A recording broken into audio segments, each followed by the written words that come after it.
Hi and welcome to the Sound Tweakers podcast. My name is Norbert Weyer. I'm a freelance sound engineer working in mixing, mastering and post-production. This podcast covers the artistic, technical and business side of being a freelance sound engineer. If you'd like additional information, please check the show notes on future-sonic.com.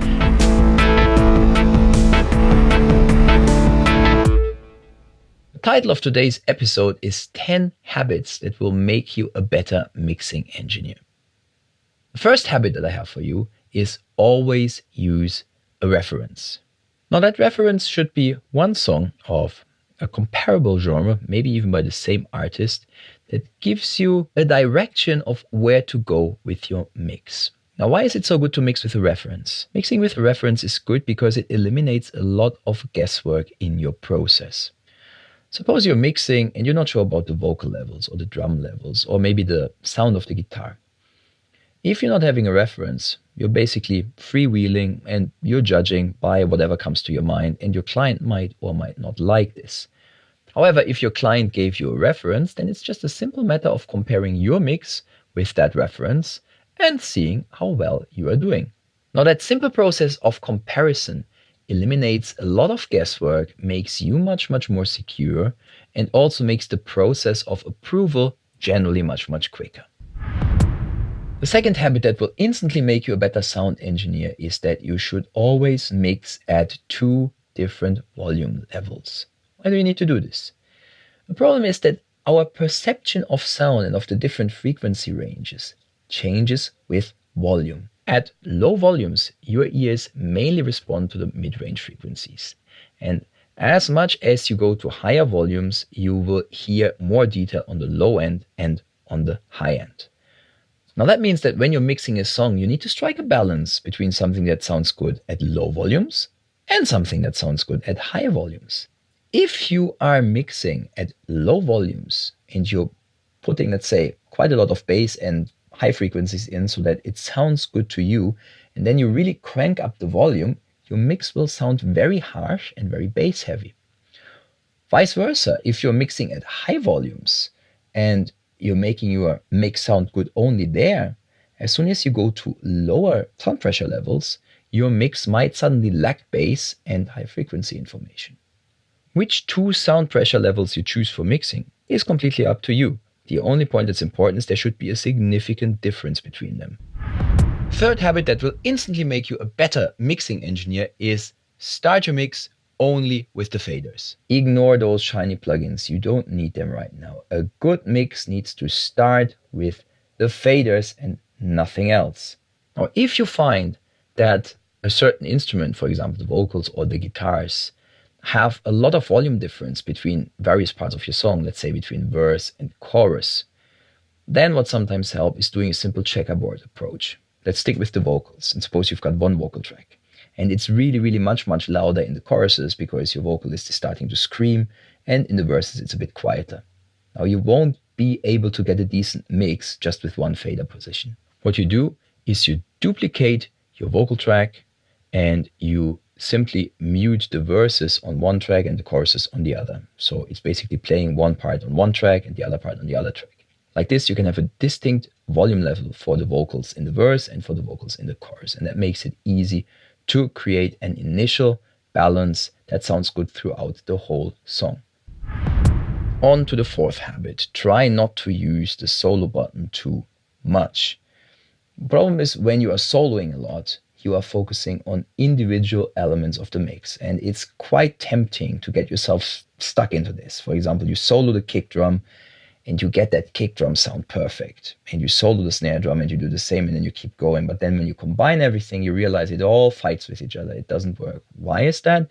It's because you never focused on mixing the elements together. You just focus on making every single element sound the best it can. However, mixing means that you are trying to make the mix between all those elements sound the best that it can. And for that, the solo button is, frankly speaking, not exactly helping a lot. Of course, I'm not saying that you should abandon the solo button completely. It is useful and it is absolutely necessary sometimes to actually carefully tune your equalizer to a certain resonance that you're trying to eliminate, for example. What I'm saying is, whatever you're doing in your mix, you have to evaluate that process in the context of the mix. You can't just throw an equalizer on the guitars in solo mode and then just hope that this will work with the mix. Instead, equalize. Try equalizing in context of the song, so without solo. Then if you really need to solo, do your fine tweaks, and then afterwards cross-check in the context of the song again. Because only like this, you know that whatever process you are adding to whatever instrument is actually going to be beneficial to the song and not just to the individual instrument. The fifth habit to make you a better mixing engineer is start your mixes in mono and only open up your panning as soon as you're getting close to finalizing the mix. Why is that? It's because of potential phase problems. If you start mixing in mono, you know your mix is mono compatible and will sound good on the worst possible reproduction system, like for example an old television or an old radio system.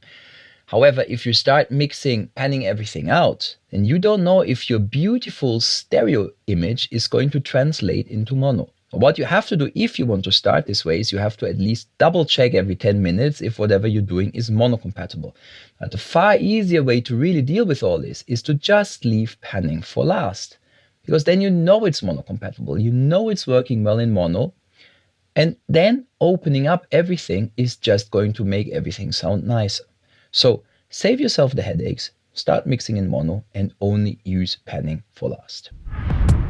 The sixth habit that will make you a better mixing engineer is to focus on the tools and processors that really influence your sound in the early stages of your mix. Earlier on, I already mentioned that you should start your mix with the volume control and only that, only with the fader.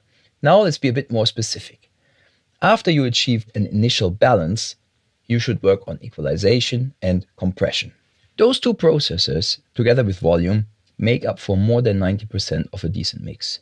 In other words, if with decent fader positioning, equalization, and compression, you manage to get a great sound, then you're going to have no trouble mixing this song until the end.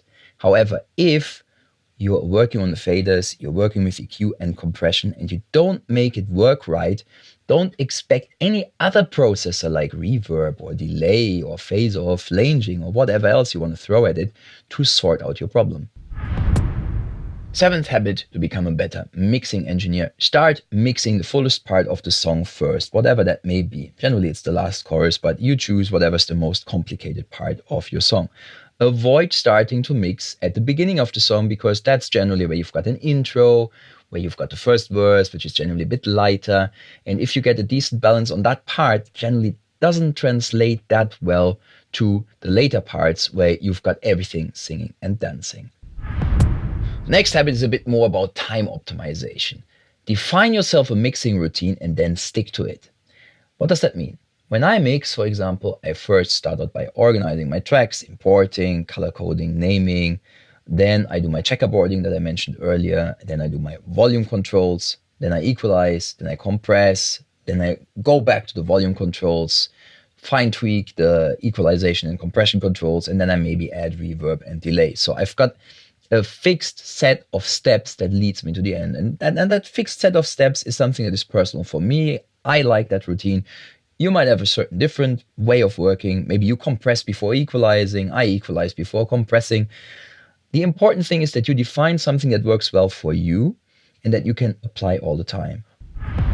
We are at the last but one habit, and this one's an important one. Less is more. Especially when you're going to those effects that have the instant gratification factor, like reverbs, delays, flagers, phasers, those things that make things sound nice. It's a high tendency for us to just apply a bit too much. So if you're not sure if you have the right amount of reverb, put on what you need, what you think is right, and then just automatically back off by 3 to 4 decibels. Then do something else later. Come back and have a listen and see if you need a bit more, if you need even a bit less of that amount. That works with any parameter like reverb decay. Like, let's say, is my reverb too long? Okay, you put a certain reverb decay time and then just reduce it a bit so it fills less space. Less is more helps you achieve much, much cleaner and much, much better sounding mixes. The last habit is set yourself and stick to your deadlines. Because if you don't have a deadline, you will tweak that mix forever. And as you all know, perfectionism is the worst enemy of an artist. You will tweak, and then days go to weeks and weeks go to months, and then you just lose the impulse that you had on that song, and it will never get out there. So avoid this, make yourself happy, set yourself a deadline, and when that deadline arrives, just be bold and say, it's done, and put it out there. That's it. The first episode of the Sound Tweakers podcast has come to an end. I hope you enjoyed listening to it as much as I enjoyed recording the first podcast. It was definitely an experience. Please leave your comments wherever you found this podcast in the worldwide web. I will be back with more in a month's time. In the meantime, if you want to have a look at the show notes, you'll find them on my page, future-sonic.com. And if you really like the podcast, then I'd kindly ask you to consider supporting me on Patreon. The link you are going to find in the show notes as well. Thanks for listening. Until next time, bye-bye.